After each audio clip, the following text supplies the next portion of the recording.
So if there's a team this coming season that I am happily buying stock in, it is 100% the Orlando Magic. And you can go look at my feed. I have shown love to Orlando for the entirety of last season. I've just been very impressed with their development over the last couple of seasons. So, perfect example, in 2023, they were the 13th seed in the Eastern Conference, and they leap up to the fifth seed in the Eastern Conference by the end of the 2024 season. Good enough to get them into the playoffs, and they lost in the first round against a really good Cavs team in 7 games. So think about that. A really young team, a team that was just rebuilding, they're like on the brink of going to the second round. And I really think they could have given the Celtics a competitive 7 game series. So given that, they're going to be really good this upcoming season. Let's kind of look at what they've been doing so far that's worked. For one, their identity is their defense. On top of that, they had some amazing individual defensive performances from players like Jalen Suggs, who was all defense second team, John Isaac, and even their best player, Paolo Banchero, did show some flashes of being an elite defender. He's one of those guys who can create these amazing defensive moments, but consistency on that end can be a bit of an issue. But you can only hope and think that he's going to get better on that end as time goes on. So just in general, across the board, they were an awesome defensive team, and they made it to the fifth seed in the East just based off their defense. And so for Jamal Mosley, being able to get a young team to buy in on the defensive end like that is impressive. Same thing with OKC, right? A really young group, one of the youngest groups in the NBA, who is willing to play at a high level on defense. And so that's the biggest reason why the Magic were able to leap from the 13th spot in the East up to the fifth spot just last season. And to kind of contrast that, they were a very lackluster offensive team. So if a team is able to make a monumental leap like that, just with their defensive play, then there is a lot to be excited about with their development. So to kind of speak on their offense just a bit, they were a high turnover team, 24th in turnovers per game with nearly 15. And they were also bottom of the league in three-point percentage and also three-point attempts. So not only were they getting up a low volume of three-point shots, but they weren't even making them when they were getting them up. And that's kind of contrasted to a team like the Lakers, where they were near the bottom in three-point attempts. They weren't getting up a ton, but even with that, they were top 10 in percentage. So given all of that, the fact that they were that good, they made that type of leap, being a young team without a super strong offensive attack, it's just really impressive. Another thing to kind of mention here is their assisting and playmaking. They were 28th in assists. So they just didn't do a good job of generating the best looks. And this translated to them having like the 15th spot in general field goal percentage. That improves if you have advanced playmaking, and they just did not have that. So their improvement this upcoming season is based on a number of things, and this is generally how it is with young teams. One way a young team that is getting out of a rebuilding situation can get better year in and year out is through transactional moves. So that's like trades, free agent moves, or whatever the case may be. But you want to bring in pieces that don't compromise the development of their building blocks, right? So you don't want to bring in guys that's going to stunt the development of like Franz Wagner and Paolo Banchero and Jalen Suggs and some other guys on that roster.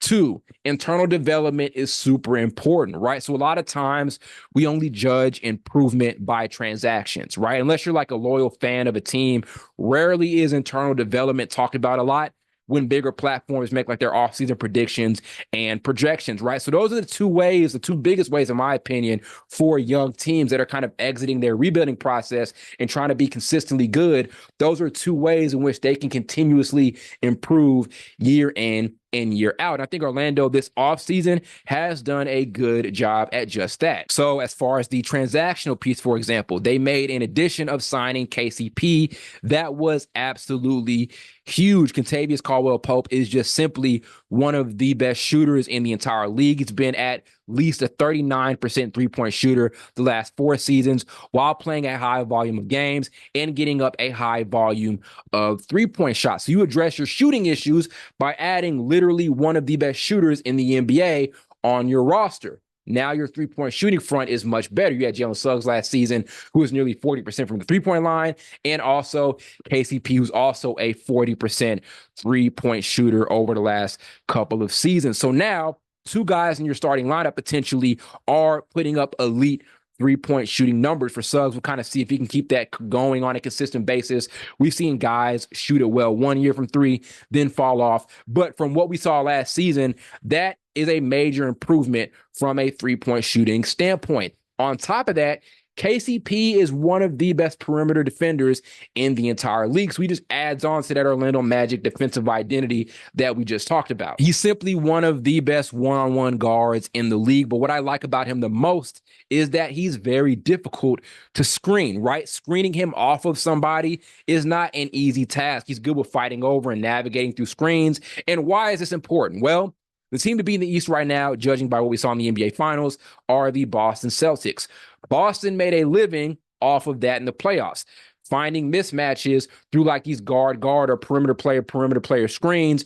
You can't really do that as much with KCP. So if KCP is like your primary point of attack defender this coming season, it's a daunting task to try to get him off of a guy with the screen. He's just so good at just that. That's a formula for being able to kind of slow down an offense quite like the Celtics. And a lot of teams in the East, quite frankly, are focused on trying to stop the Celtics. We saw the Knicks bring in Mikal Bridges to try to shore up their wing defense. So that's kind of the big prerogative for a lot of teams the upcoming season, especially in the Eastern Conference, is figuring out a way to slow down Boston's perimeter attack. And getting a guy like KCP is an underrated move. We know about the shooting, but his defense could be a great counter to the way the Celtics operate out there on the perimeter. And there's just simply this. Think about how good a defensive perimeter of Jalen Suggs and KCP will be, right? So they addressed their three-point shooting issues and also improved their already elite defense by including a guy like KCP, who is one of the best defensive players in the league. And this coming season,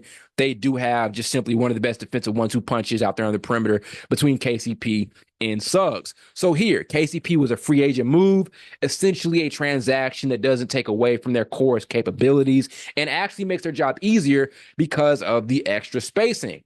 So that's the transaction they made this offseason that does not take away from what their core guys, their core building blocks are doing, like I mentioned earlier. The other thing that I mentioned is internal development. With Orlando, we can trust their best guys will continue to make leaps and improvements year in and year out. Jalen Suggs is a perfect example. He jumps from being a below average three-point shooter. He was like in the 20s in his first year, low 30s in his second year, up to last season where, like I mentioned, he put up elite three-point shooting numbers on a high volume of looks. And like I said, we'll kind of keep an eye on how consistent he can be year in and year out as a three-point shooter. I said it. There have been guys who have been impressive and have shown improvements three-point shooting wise that have kind of fallen off. So we'll see with that. But regardless, Suggs has made it a prerogative to get better as a shooter over the years, kind of a weakness of his that he had coming into the NBA. Banchero also follows up his Rookie of the Year season with an all-star season and leads his team to the playoffs. And also he showed that his game was translatable to a postseason environment. He put up 27 points on 40% three-point shooting and 46% shooting from the floor in that first round against Cleveland. So Banchero is showing that he has this ability to improve year in and year out. Franz Wagner also has gotten better each season, averaged pretty much 20 points last year with a career high in assists. So I'm saying all of this to say that the Magic's core has already shown the ability to grow from year in, year out, right? So you can only assume that through this, they will only get better. For Banchero, that includes his three-point shooting. I mentioned it before. He was 40% from deep on almost 6 attempts last season in the playoffs, which is amazing for someone who was considered a non-threat from range. They have given us every single reason in the book to trust their internal development. So like I said, going back to this idea, 2 big things that young teams need to focus on when trying to stay consistently good year in and year out. And that is bringing in guys who don't disrupt their core and also trusting their internal development. And I think Orlando has those 2 things down pat. Now, one glaring roster issue that they didn't solve is the playmaking thing. There isn't really a guard here who's like a really good stomp down playmaker. And that's going to be a huge difference maker with them trying to get over the hump in the Eastern Conference. But there is a potential solution to this. Tyus Jones is still on the free agency market, right? He is coming off a season with the Wizards where he put up some solid numbers, and he's generally been a pretty solid backup point guard, kind of to that same Mike Conley effect where he's not like a game takeover player, but just a really good game manager, which Orlando could use. And they have this space to sign somebody. And Jones could end up being that guy. Like I said, just a very balanced, solid floor general. And that's all they need from it. On top of that, he's not going to take away from the three-point shooting. As a matter of fact, he is a pretty solid three-point shooter, putting up some efficient splits over the years. So in an Eastern Conference where we've seen some big-time moves like the Paul George signing or the Mikal Bridges signing that I mentioned earlier, Orlando made some smaller, lesser talked about moves that I think address some very niche issues that they had last season. And like I said, also, they have given us every single reason to trust their internal development. So I think they could end up taking that big time leap from just being a number one or a first round team like they were last season to potentially being an Eastern Conference final squad. If the Pacers could do it last year, then 100% the Orlando Magic can end up doing it. Like I said, this is a super wide open league.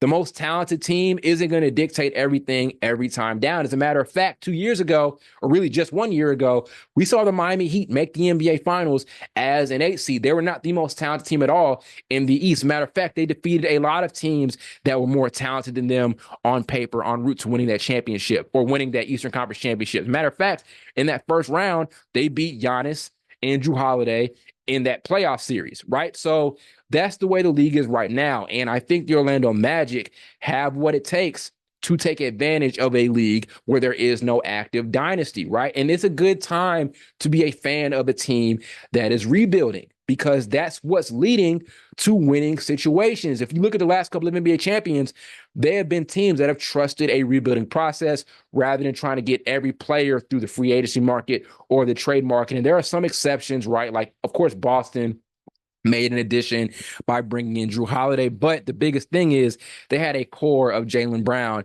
and Jason Tatum. The Nuggets developed their thing over the years. And yes, Aaron Gordon was kind of a trade they made at the deadline, but still they trusted their core between Jamal Murray and Nikola Jokic, and they won. The Warriors in 2022, that's Steph Curry, Klay Thompson, Draymond Green, developed through the draft. So it could kind of be that same thing here for the Orlando Magic, where they've been rebuilding for a couple years.